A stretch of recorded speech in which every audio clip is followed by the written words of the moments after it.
It is fundamental, isn't it, to the human condition. You know, I don't know whether animals have ideas, but I do know that humans do. And you know, the capacity to have an idea is incredibly important. But your first instinct when you've had an idea is to share it with somebody else, to communicate it, to express it, to exchange it. Having ideas and sharing them is not only fundamental to the way we are as humans, as people, but also the way that we organise ourselves. And when people stop talking to each other, stop expressing their ideas, they're unhappy. I think it's really important for people of all ages and from all backgrounds to feel that they have a stake in society and that they can be heard. And a lot of the work that I've been involved in at South Bank Centre has been with groups of people who, for whatever reason, felt that nobody ever listened to them. All the ideas out there, the great ideas, the energy, the goodwill, the capacity of people to cooperate, work together and build a better neighbourhood, a better street, a better community, a better city, is wasted if people aren't talking to each other. It's through words that we can convey our humanity, what makes us human beings, rather than simply animals. So being able to move people from where they were to a new place is fantastic, and sometimes it works.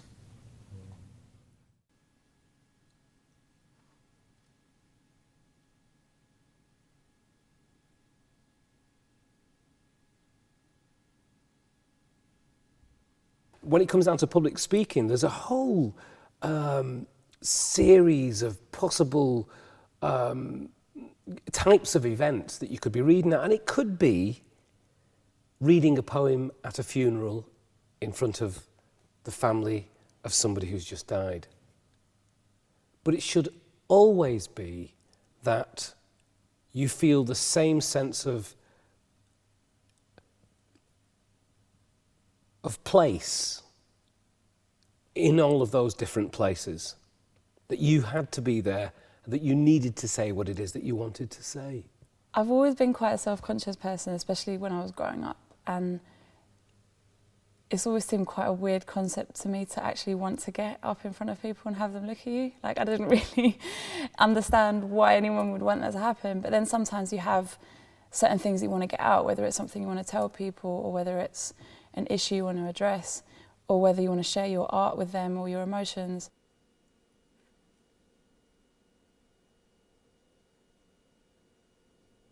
Yeah, it does hit you before, a few minutes before, but when you're actually brought out and to front to do it all, it just fades away, just comes natural and you just speak. Talking to a room full of people that you don't know is always going to be slightly nerve-wracking, especially when you might not be that sure about what it is that you want them to do. Because I'm telling my students to go on stage and perform and be strong, and then for me to go in there and I'm kind of nervous as well, so I have to kind of put on a double face, make sure that I'm strong as in what I'm conveying and strong for my students as well, so that they can kind of get off my vibe and my energy as well, so that they perform even better. You just have to keep it concise and know what you're speaking about. Yeah. Even that kind of public speaking at rallies and stuff is fairly controversial if you are trying to represent a whole, you know, like hundreds of people. And I'm quite wary of that as well, but other people are far more confident and feel that it's an opportunity and, you know, there's no point missing it, and it's far better just to spark off debate than to shy away in case you upset people. It's a big pressure to answer everything with real confidence, and if you're not, the audience know that, and it's far better just to come across as a human. You can rest assured that if other people have got thoughts and ideas that are worth you listening to, so you have ideas and thoughts that they will benefit from. So the first step, it seems to me, is not to worry that what you've got to say is not worth hearing, because it most likely is. And there will be people out there who'll say, I'm so glad you said that. I thought I was the only one who believed that. Or there'll be people who say, I'm so glad you said that because I never realised that. And the next thing you know, you've got a discussion going, you've got relationships being built, and you're finding that there are people in your own neighbourhood that perhaps you'd never met before, who've got different experiences, different skills, you know, but still, you know, a pool of goodwill and energy and commitment that if you just work together, you'd be able to achieve things that you never knew were possible. If I sort of tried to get out of doing it, I would feel a bit sort of, oh, I wish I hadn't. But then once I sort of decided I would try to speak in public, I got such a kind of buzz from feeling that people were listening to what I was saying that it was a bit addictive, and you could kind of do more and more of it.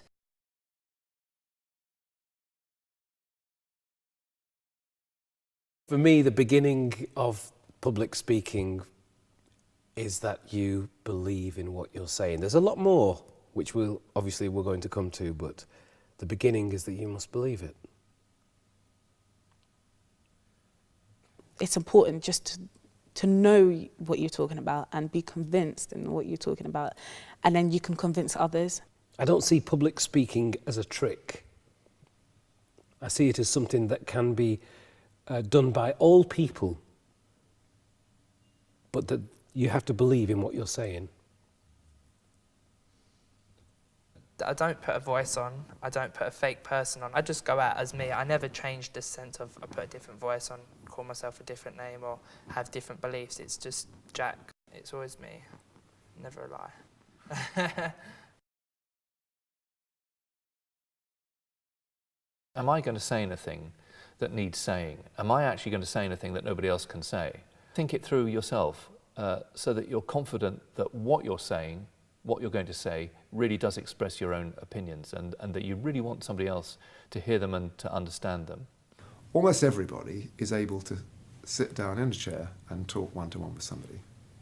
Most people are perfectly capable of sitting around a kitchen table or sofas in the sitting room and talking to half a dozen, sometimes 10 members of their family, and certainly do the same in the pub.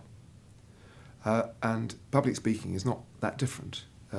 It is, however, if you're speaking for the first time, worth being prepared and having a script and working it out, because then if you've got a script, you can depart from it. But if you start to dry up when you're departing from it, you can go back to the script.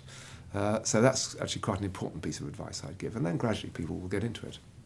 A main thing is the preparation before you do the public speaking. I think you have to really work out in advance what you want to say and how you're going to say it and who you're going to say it to. You've worked out in a very clear way what your points are, what order you're going to place them in, and how you're going to say them. Once you've practiced going through something that you're going to say with someone that you respect and respects you, then it's far easier when you're actually doing it just to be imagining that you're doing it to them, and it does work.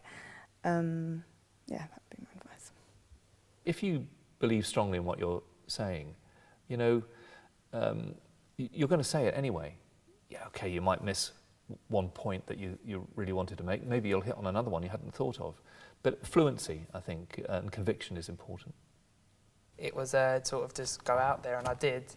I managed to get by it. How, I don't know how, but yeah, I got through it. And but now, preparation is a key. If I have prepared properly, and I know the subject that I'm going to speak about, and I care about it, then after I've done it, or sometimes during, it just feels really brilliant, because you feel that you're communicating with an audience and that people are hearing and understanding what you're saying, and that can give you a real increase in your own confidence and a feeling of self-confidence.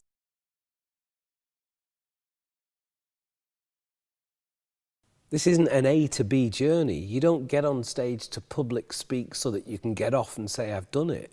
How can I communicate what it is that I'm here to communicate? You suddenly hear words and phrases coming out of your mouth when you're that fired up, which are unexpected. You think, Christ, that's not a bad way of putting things, but you managed to capture an argument.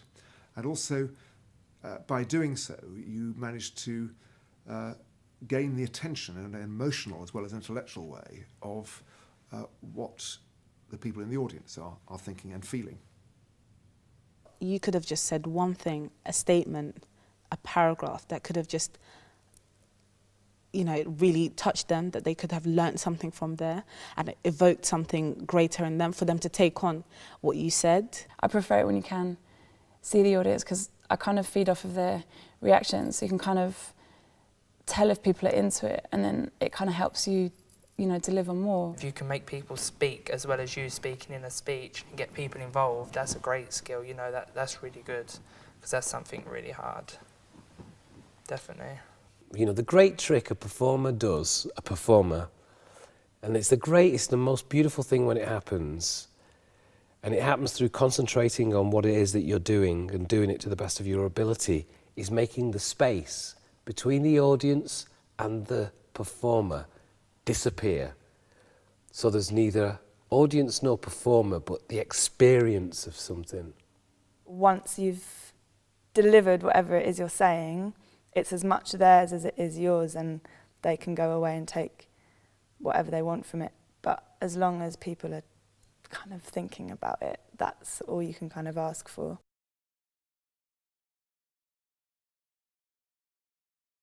You must treat those who you're talking with, not to or at, with dignity and respect. If you start trying to mock your audience, you'll lose them. It's completely hopeless. You must treat the people who bother to listen to you and want to take part in a discussion with you with respect. It's so important to realise that if you have a right to expression, then somebody else has too. And that means that just as you have a right to speak, you also have a duty perhaps to listen. And that's actually how we make progress in our own thinking and as a society. You've got to be able to communicate with people. You have to keep listening all the time. You can't be a speaker unless you're a listener. It's hopeless. You have a big responsibility as a public speaker to make good use of that time that you get in people's lives to communicate with them.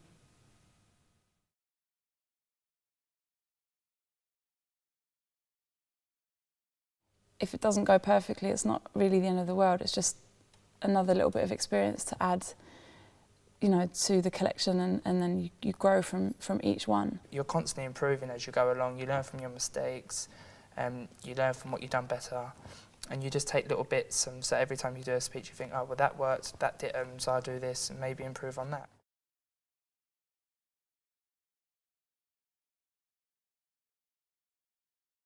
You know, you're in front of any audience speaking something that you believe in, then you are in exactly the right place. You are communicating something that you believe in. You deserve to enjoy it. You won't enjoy it if you don't prepare for it, take it seriously, and deliver it to the best of your ability. There is nothing better than living life to the best of your ability. We all have an equal right, and we, you know, I think we should all find our ways of valuing those rights and exercising them. And freedom of expression, you know, is the most natural of all, almost the most important of all in a, you know, developed democracy, but certainly the easiest one to use. And I think we should all be, you know, looking for the next opportunity to stand up and speak our minds. Look at the audience.